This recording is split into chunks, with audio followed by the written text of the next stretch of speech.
You ever notice how the mob used to be simple? Cash in envelopes, payphones on street corners. A handshake meant something. Back then, if you had a problem, you buried it. Today, you got smartphones, cloud backups, GPS tracking, and some 25-year-old FBI tech kid named Kevin reading your text messages like it's a bedtime story. That's where today's sponsor comes in. Introducing MobWipe TM, the digital evidence remover. Did you send a message you shouldn't have sent? Maybe you told somebody where the money was. Maybe you mentioned a name. Maybe you typed something like, "Yeah, boss, I took care of it." Relax. With MobWipe TM, you can erase texts, photos, call logs, and those late-night voice messages where you tried to sound tough after 3 glasses of scotch. MobWipe TM wipes clean suspicious text messages, questionable transactions, incriminating selfies, and those group chats called family business. But that's not all.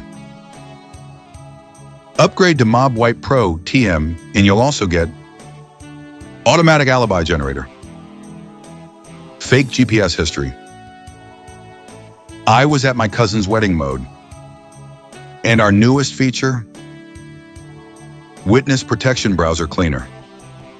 So now you can erase search history like, how long does a wiretap last? Can the FBI read encrypted messages?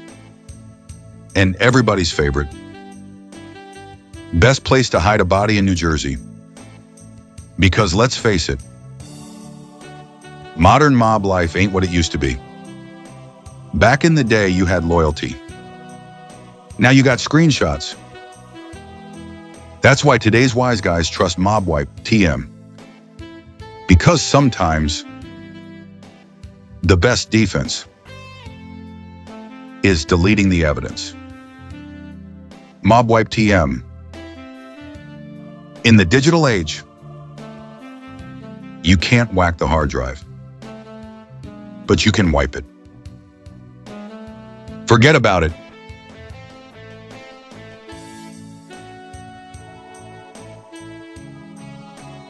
Mugs, what the fuck you doing in there, you prick?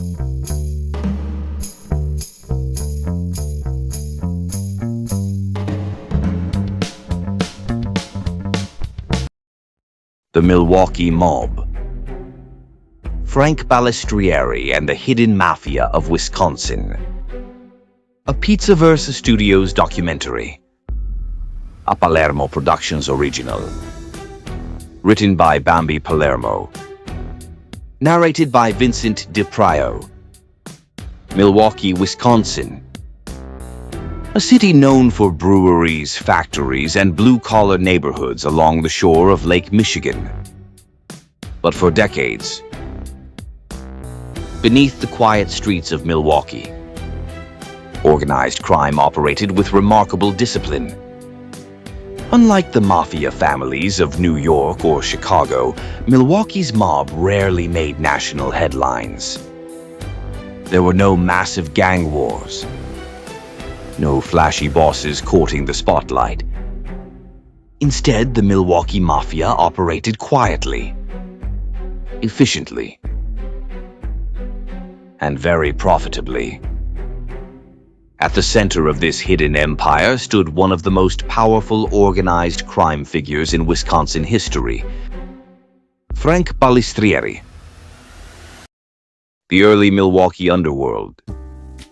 Organized crime in Milwaukee dates back to the early 20th century. Like many American cities, Milwaukee saw an explosion of underground activity during Prohibition in the United States. Bootleggers smuggled alcohol throughout the city. Speakeasies operated in basements and back rooms. And various criminal groups began fighting for control of the illegal liquor trade. Over time, Italian organized crime figures began consolidating power in Milwaukee. These groups eventually formed a mafia organization connected to the national structure of La Cosa Nostra. But the Milwaukee family remained relatively small compared to the massive operations in cities like Chicago. Instead, its strength came from something else: strategic alliances. The Chicago connection. Milwaukee's Mafia family maintained close relationships with the powerful Chicago outfit. Chicago mob bosses often used Milwaukee as a secondary hub for various criminal operations. The partnership allowed Milwaukee's mob leadership to benefit from Chicago's protection and influence. At the same time, Milwaukee provided a quieter environment where organized crime could operate with less scrutiny. This relationship would become especially important during the rise of Frank Balistrieri. The rise of Frank Balistrieri. Frank Balistrieri was born in 1918 and grew up within Milwaukee's Italian-American community. By the mid-20th century, he had become deeply involved in the city's organized crime operations. Balistrieri eventually rose to become the boss of the Milwaukee crime family.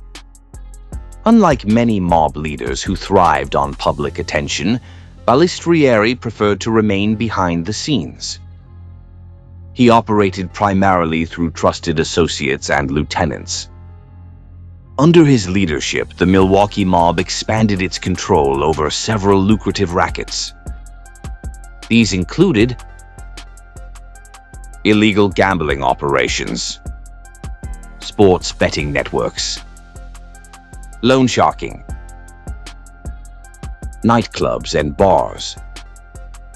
But Balistrieri's ambitions extended far beyond Milwaukee. Chicago.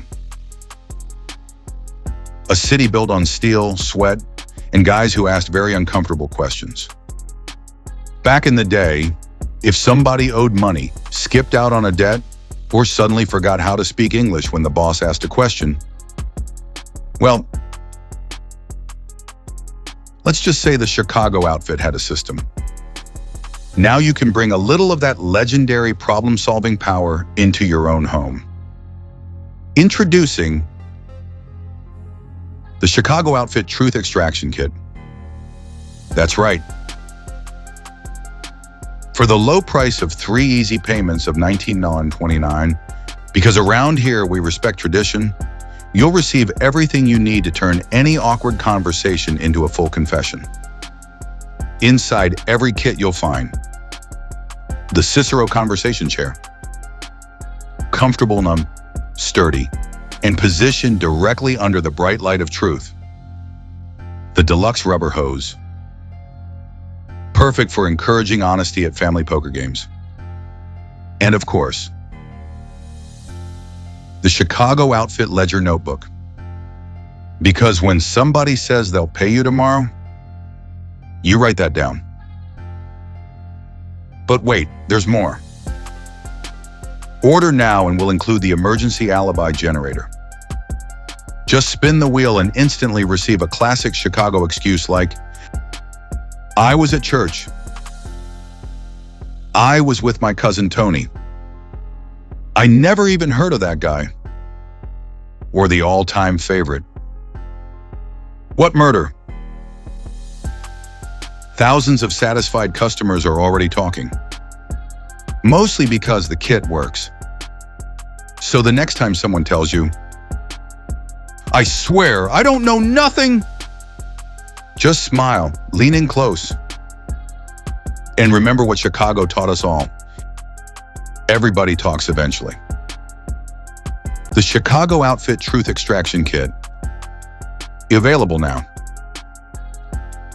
Exclusively from Pizzaverse Studios and Palermo Productions.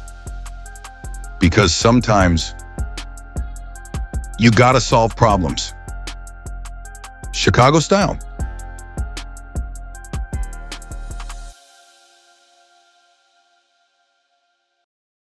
The Las Vegas connection.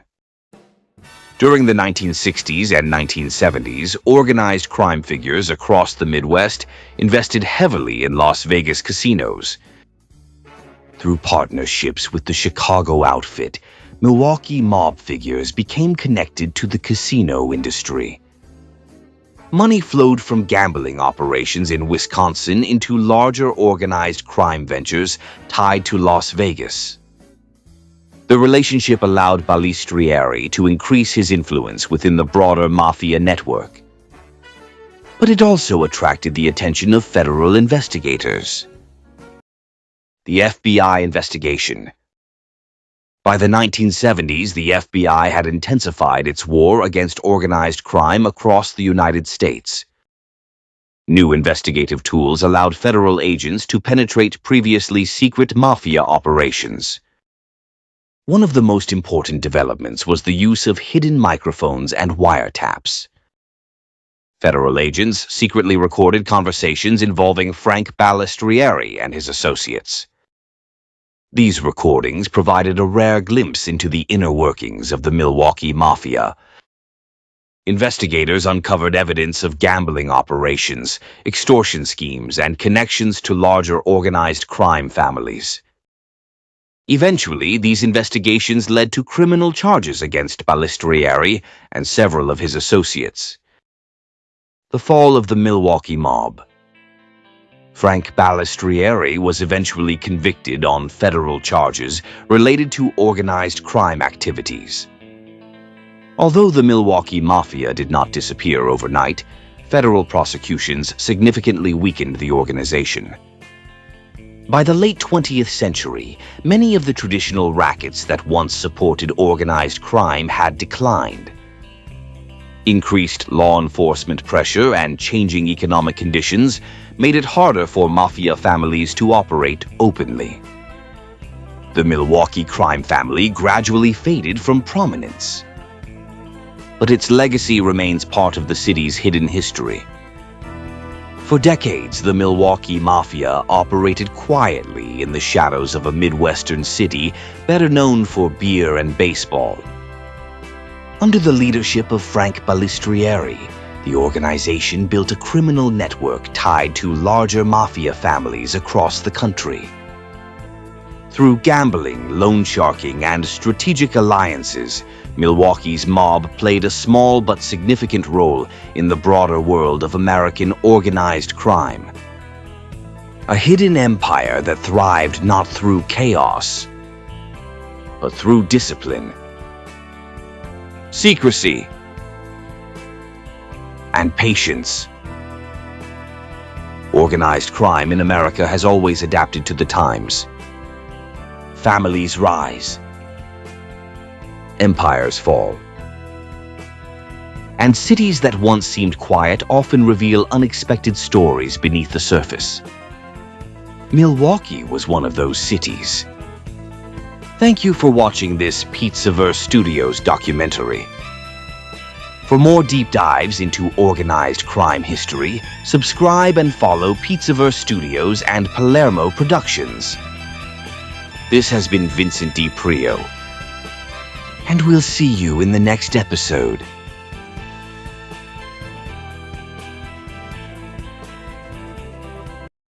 Omaha, Nebraska. A city known for railroads, stockyards, and quiet Midwestern streets along the Missouri River. But for decades, beneath the surface of this peaceful city, an organized crime network operated quietly in the shadows. Unlike the mafia empires of Chicago or New York, Omaha's underworld didn't rely on flashy bosses or violent gang wars. Instead, its power came from something far more dangerous: influence, illegal gambling, and connections that reached deep into the political system. For years, card rooms and betting operations flourished throughout the city.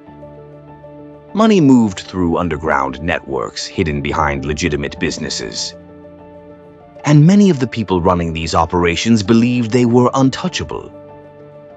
Because in Omaha, the line between organized crime and local politics was often blurred. But eventually, federal investigators began looking closer. Wiretaps, surveillance, secret informants.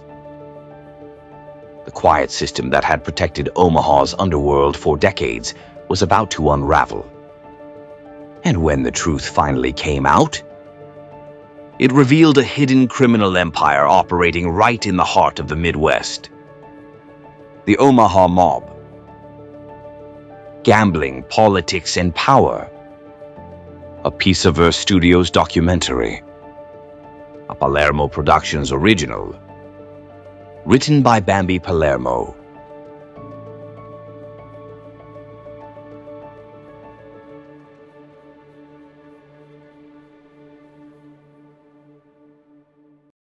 And I go into that ground. I won't go quietly. I'm bringing my crown. When I go into that ground, oh, they gotta bury me face down. From the rubble, what do I see? There's a whole damn army thinking that they're gonna harm me, saying that I'll never get free. Oh, I got troubles, they won't let me be. But I won't get tired, set the town on fire till my troubles got trouble with me. Thinking that they've won, it's only just begun. When I go into that ground, I won't go quietly. I'm bringing my crown. And when I go into that ground, oh, they gotta bury me face down. Oh, I've been on the run since I was a boy, but now I'm done running, got another thing coming. Watch my enemies get destroyed. Oh, I got troubles of more than one kind, but I never sleep. Gotta bury me 6 feet deep where the sun don't shine. Thinking that they've won, it's only just begun. When I go into that ground, I won't go quietly. I'm bringing my crown. And when I go into that ground, oh, they gotta bury me face down.